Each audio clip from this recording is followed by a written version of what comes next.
What I want to say about bagels. Sort of a weekend project, but not really so bad. Not as much work as you might think it is. Okay. Hey everyone, I'm Claire Saffitz. I'm very excited today to show you my recipe for homemade bagels. I think for anyone that did sourdough baking in the beginning of quarantine and then abandoned that because it was just like a little too much to take on, this is a great place to land. It's also kind of magical. I think when you learn that you can make something at home that you originally thought you could only buy, it's a really fun, empowering process.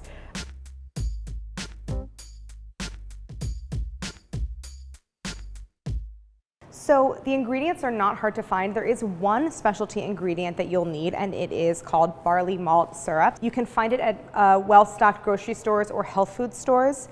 In a pinch, you can use molasses as a substitute, but barley malt syrup imparts a kind of classic malted flavor that you find in traditional bagels. It never goes bad. You can just keep it in your pantry. And then everything else is really standard. Bread flour, kosher salt, active dry yeast, some oil, and then of course ingredients for toppings. I prefer an everything bagel because I don't want to have to choose. So you're going to want to start really the evening or the afternoon before, and then you'll set yourself up to bake them the next morning. Boil and then bake. Let's start, right? Start with the dough. So, okay, the first thing I want to do is proof the yeast. What does that mean? So active dry yeast is these granules, and coating the yeast granules is a dehydrated coating, so basically on the outside. And what you want to do to activate the yeast is dissolve that coating. So usually recipes with active dry yeast start by dissolving the yeast in some warm water, often with some kind of sugar source added. I need someone to explain to me what malt means, because there's like malted milk powder. My understanding is that when something is malted, it's like sprouted. So this is what is done with barley for beer making and various other grains for making distilled alcohols. And we use the same barley malt syrup for boiling the bagels. And that imparts a little bit of malty sweetness to the dough, and then also helps create this really burnished, crusty outside to the bagel. It was very important to me that these bagels are crusty, because that's the hallmark of a bagel. Okay, that looks pretty good. So the yeast dissolves and it starts to feed on the sugars in the barley malt syrup, and I'll start to see some active foaming and puffing. Just let it alone, and that's how you're gonna know that your yeast is alive. But it's probably fine, even if you don't see lots of active bubbling. Like skirting around the controversy of this recipe, and because everyone has, I think, their own idea about what a bagel is, I tend to err on the side of the more traditional New York style bagel. So a bagel that is smaller than the ones you'll typically see in like the average bakery, is very chewy and is very crusty. And if it's fresh, doesn't need toasting. I'm not using a mixer for this recipe, and I'll talk about why. Whenever I'm making bread, I like to weigh, at the very least, the flour and the water for the most accurate proportions. If you don't have a kitchen scale, you can just do volume measurements. But pay close attention to the texture of the dough, because that's gonna tell you if you need to add a little more flour or if you add a little more water. So I'm using white bread flour. You can add a little bit of whole wheat flour. It will kind of create a slightly more complex flavor, but it also will make your bagels a little less chewy. So it's just about kind of the balance that you want. I think it's 6.5 cups, something like that. Bread flour has the highest protein content, and it is the certain proteins in flour that when they come into contact with liquid create gluten. Gluten is what makes bagels chewy. So for the chewiest bagel, I recommend sourcing bread flour if you can find it. I know for a fact that my yeast is alive because I just used this jar of yeast to make other batches of bagels. So I'm gonna go ahead and proceed. So again, if you're using volume, that's fine. Come on out, hold on. Oh God, convert. Oh, thank God, okay. So you can see there's not a lot of ingredients in this dough.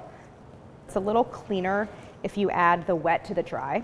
So I'm just kind of making a little well in here. This will be familiar to anyone who's made pasta dough, for example, by hand. This bowl is too small. Oh well, it'll be fine. And I'm just slowly incorporating the flour into the center. And all I want to do in this step is bring the dough together. I have now this dough that is kind of coming together. And so I'm just going to knead it in the bowl a few times until it picks up most of that flour. So this is where I switch to my hands. Now I have this rough dough, and I'll turn it out onto my work surface. And now we're gonna go onto the kneading step. Be prepared. This part is a little bit of a workout. As I said, I'm doing all this by hand, and I'll talk about why. But basically, it's very hard to overwork bagel dough. The more you work it, the more you'll achieve that chewy texture. So you're gonna be here for a little while kneading it. And I'm not doing this in a stand mixer because the dough for bagels is very stiff, so it has a lower proportion of water to flour, and it doesn't really do a whole lot in a stand mixer, and it's probably not gonna be great for the motor. The stickiness will kind of disappear a little bit as I continue to work it and even out the hydration. But if it's really sticky and kind of stubborn, you're gonna wanna add a little bit of additional flour. Really what you're supposed to do is keep one hand clean for the scraper and one hand full of dough.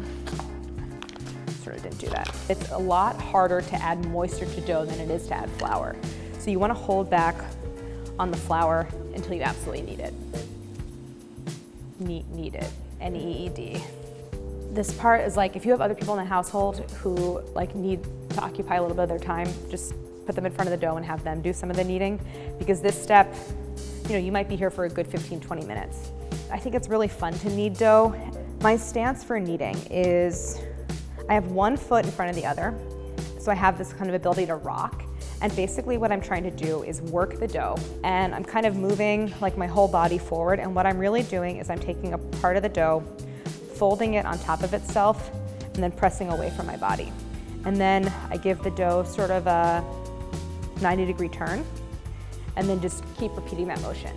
I mean, that's my technique. There's different ways to knead dough, but the important thing is that we are really working it.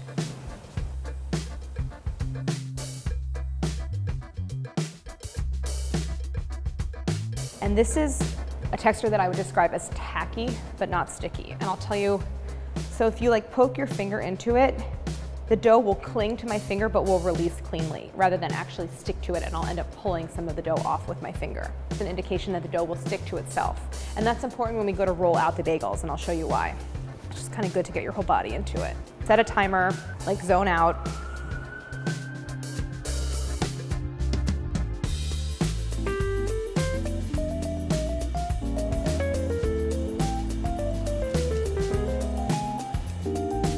My dad used to go get bagels on Sunday mornings on his bike and bring them home for the family, and we'd have bagels. So I sort of like, a Sunday morning bagel was always a tradition in my family. There actually was a great bagel shop in St. Louis growing up called Basically Bagels, which is sadly no more. And I still think to this day that like a bagel with the works is one of the greatest foods you could possibly eat. Oh, so good. See, now I zoned out thinking about bagels, and the dough is pretty much ready. So this dough really rises 2 times. Dust it with a little flour, and then I can go back into the bowl that you use for mixing, and then I'll cover it, and this is gonna rise until it's about doubled in size. The forming is really fun. That's my favorite part. I'm gonna set up 2 sheet trays for the second rise of the bagels. This is just an insurance policy. This dough I set up a little earlier, and it's all risen. It has a weird like boil here because it has an air bubble. I'm just gonna pop that. It's very hard to tell when something spherical doubles in size, so just estimate. At this point, it's not an exact science. What I wanna do is release some of the gases that built up during the first rise, so I'm just gonna kind of lightly punch it down. We say punch it down, but it really just means sort of like, disturb the dough, knock out that gas. Very satisfying texture. Okay, so now I'm gonna portion the dough into 12 equal pieces. So I'm making a dozen bagels. They're a little more than 4 ounces each. I follow a lot of bread bakers on Instagram, and I love videos like from the bakery where you see someone portioning out the dough, and they're such experts that like they can nail the size on the first try. And like I'm doing lots of like cutting off and adding and taking away. Bread dough is very ASMR. Like there's something about the texture. It's neither liquid nor solid. It's in this like weird liminal state of matter. I love it. Okay. It's flubber, exactly. Now I'm gonna do a step called pre-shaping. So this step is important because it helps to give the bagels a very smooth, even look. If I were to just go ahead and start forming the bagels the way the dough is now, they would have kind of a bumpy, slightly irregular exterior, and I want like a nice, smooth, kind of professional looking bagel. Take all of the bizarre, irregular edges from my dough portion and pinch them all together. So I kind of create this like teardrop shape, or almost like a garlic bulb, sort of. and then I put it seam side down, so that's kind of domed side up. So I kind of make like a claw with my hand, or like I'm gonna play the piano, and I put it over the dough, so I'm kind of cupping it, and then just give it some rapid rotations on the countertop. Don't add flour. So this step really needs the friction between the dough and the countertop, and it doesn't stick, and then you have this nice, even, beautiful little dough.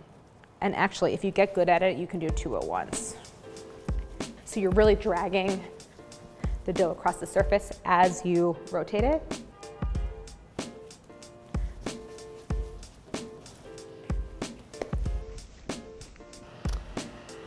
Okay, so there are my 12. I'm gonna do this. I really worked the dough, and as you work gluten, you increase its elasticity, meaning that ability of the dough to contract. So if I were to try to roll these out, the dough would kind of spring back and not want to hold its shape. So these just need to rest for a minute, and then I'll come back and shape them, like 5 minutes. I waited about 5 minutes. It's kind of hard because I get very excited to move on to the next step. There's a couple of different methods.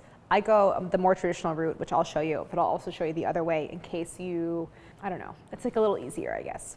The more traditional method for forming is to roll the dough into a snake with slightly tapered ends and roll it around your hand and pinch the ends together, so you make a loop. The thicker part is gonna go on the back of my hand, and then where the ends meet is gonna go where my palm is, kind of right in between where my fingers meet my palm. And then I'm gonna pinch, and then go like seam side down on the surface and roll it back and forth a few times. And that's gonna seal those ends together. And that's why I was talking a lot about the hydration of the dough, that you want the dough to adhere to itself so that those ends stick together. Because I have smaller hands, I then kind of go back in and like stretch the dough into a slightly bigger ring. If you were to make a ring that looked like it had the shape of a bagel before the boiling and baking phase, you would get like a dinner roll. Like the whole thing contracts and that hole really kind of closes up. So you end up having to make a much wider ring at this stage than you think you have to. So here's the other way to make a bagel. Basically, you just poke the hole in the center and then do that sort of like stretching from the hole. But there's something about the way the bagel looks when you have those two thinner ends that are sealed and like meat on one side that just gives a much more classic bagel shape. And like this one is to me more donut-like somehow.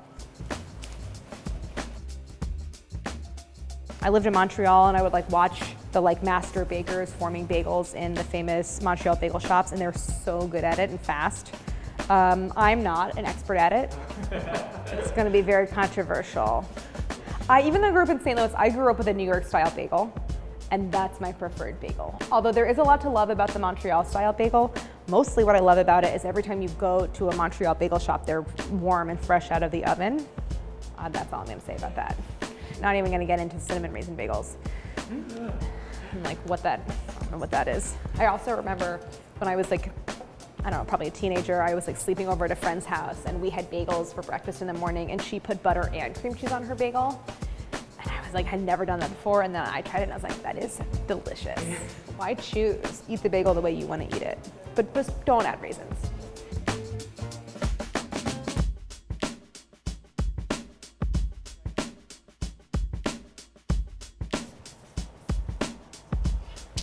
Okay, the whole bagel will puff as it boils and then bakes. So I want to just widen the rings a little bit so that I don't end up with something that's like very tall and kind of tight.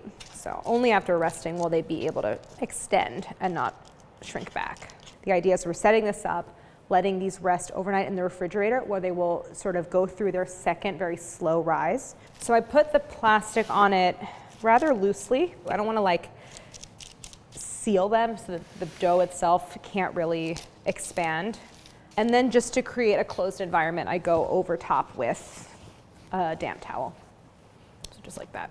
If you wanted to bake them same day, I would say let them hang out in the fridge for a minimum of 4 hours, but you can go up to 24. Yay, I'm so excited. Okay, so through a little TV magic, the next day and we're ready to boil the bagels. The bagel boiling is sort of like a little bit of a dance. There's some choreography, and it's gonna be a little hard to like pause and, you know, get something out. This is a step where mise en place is gonna be really important. I have a wide Dutch oven here, toppings out on plates. So I have just a mix here, sesame, poppy, salt. This is dehydrated onion, caraway, and then I basically mix everything together and I have an everything blend right here. And also crucially, I have my oven preheating to 450 Fahrenheit, and I arranged the racks, one in the top third, one in the bottom third, because we're gonna bake the bagels. Do I bake them one at a time? I think I bake them one at a time. I just need a rack in the middle. Oops, okay. So I have a rack in the middle of the oven and it's preheating to 450 because we're baking 6 at a time. So I'm just gonna grab one tray from the fridge for now. Your dough could be at all different stages of rising. So we're gonna do a little test to make sure there's enough gas in the bagels that they're ready to bake. They've puffed up really nicely, resting in the fridge. They look a lot more like bagels now. The dough kind of springs back. So that's how I know that there is air in the bagel. Basically, I'm gonna transfer one to this bowl of water and it should float. If it floats, we're ready to go. Floating bagel, we're good to go. If for some reason your bagel does not float, don't worry. All you wanna do is take both trays out of the fridge, leave them at room temperature, they'll warm up a little bit, they'll start to rise a little faster, and then start doing the float test, maybe check every 10-15 minutes, and then you'll know when they're ready to go. This is where I'm using the barley malt syrup again. I'm gonna add about 1/4 cup to the water. It's not a measured amount of water, so what I'm looking for is really like a concentration. I want the mixture to look like a strong iced tea. And then I'm gonna add a little bit of baking soda. This helps to create a really burnished, kind of crackly, crunchy exterior to the bagel. So boiling does a number of things. It basically like starts to set or gelatinize the starches on the exterior of the dough so that it doesn't rise and puff up in this dramatic way. It kind of sets and like holds the interior so that you end up getting this sort of dense, chewy bagel rather than something that is more roll-like, I suppose. That boiling will also give a really burnished, shiny exterior. Also a hallmark of bagels is that they have little tiny blisters on the exterior. Passing the float test, that's gonna help you achieve that super crackly, crunchy exterior. Actually, let's go faster. Right. Sorry, this is the whole watch pot adage. It's a thing. That sounds, it will eventually boil, but I really want to look. I really want to look. I think I can feel it. Damn it. With this, okay. All right, so we're just below a boil. As this comes to a boil, it's gonna create a ton of foam. You can skim that off the surface. It just kind of gets in the way of boiling the bagels. This is the most exciting part and the part that increases my heart rate slightly, which is the boiling. Because at this step, it's like once you start, you're in it. There's not really a great pausing point. I think I'm gonna put a little bit of oil on my hands to prevent any sticking when I transfer them into the pot. I also put oil on my hands as moisturizer when I'm in the kitchen. I just want to peel one off the parchment into the pot. I'm going to keep going, and then when I have 3 in there, I will turn on the timer. Oh god, my timer. Hold on. Face ID. Okay.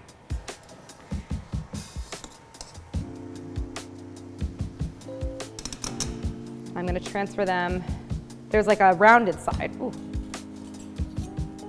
And I'm just going to transfer them to this rack. You can see they've puffed up quite a bit. They will deflate a little bit after you boil them. That's normal. They'll puff up again in the oven. So don't worry if they look a little flat. They've taken on kind of a golden color from all that barley malt syrup.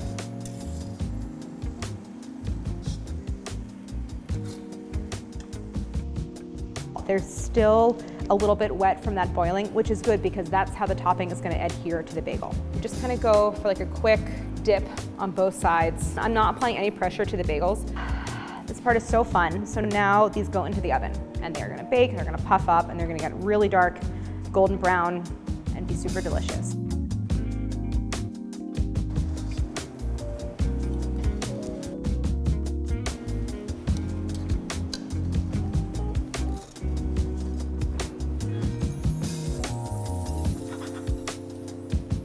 The first tray we put in the oven is done. And I'm going by mostly color on that one. I want it to be a very, very deep golden brown. I'm gonna put this tray in and this will go another 18 to 20. Okay.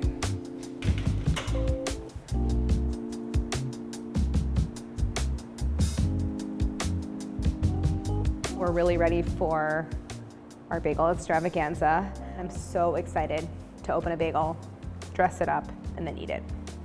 And this is what I'm looking for. This is a sign of a well-proofed bagel. Because these are truly fresh bagels, I don't need to toast them. If these were to sit out for an hour or so though, or longer, I would probably give them a toast, but at this stage it's not necessary.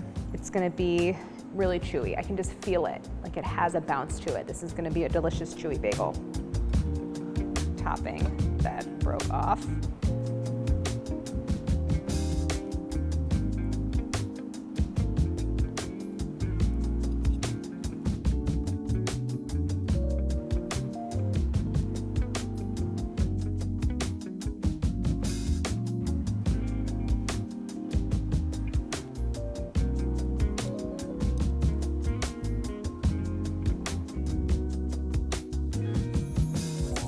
My husband calls me a penguin because I really like fishy fish. I don't think about it as being a bad thing. Okay. All right, there's no elegant way to eat a bagel, I don't think. So salty.